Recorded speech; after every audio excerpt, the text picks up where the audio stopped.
कोटली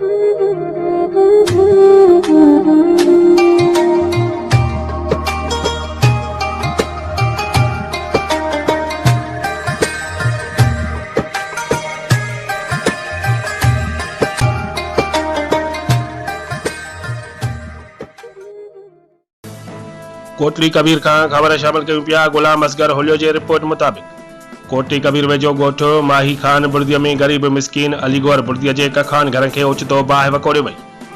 ॾखण जी तेज़ हवा लॻण सबबि अखे शिंभ में सॼे घर में पियल सामान ऐं ॿकरियूं सड़ी ख़तम थी वयूं, जिन में 4 ॿकरियूं सड़ी कोयलो थी वयूं, जॾहिं त 3 ॿकरियूं ऐं 1 गऊं सड़ी सख़्त ज़ख़्मी थी पयूं।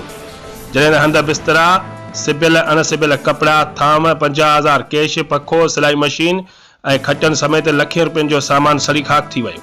उन सिलसिले में घर मालिक अली गौर बुर्दी मीडिया वारनि खे ॿुधायो त मुंहिंजी कंहिं सां बि दुश्मनी नाहे।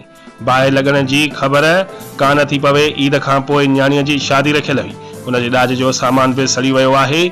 ग़रीब मिसकीन आहियां। सिंध हुकूमत, DC नौशरो फिरोज़ ऐं ॿिया बस वारा मुंहिंजी मदद करे मूंखे घर ठहिराए ॾियनि। मुंहिंजो ख़ुदा खां सवाइ को बि सहारो नाहे।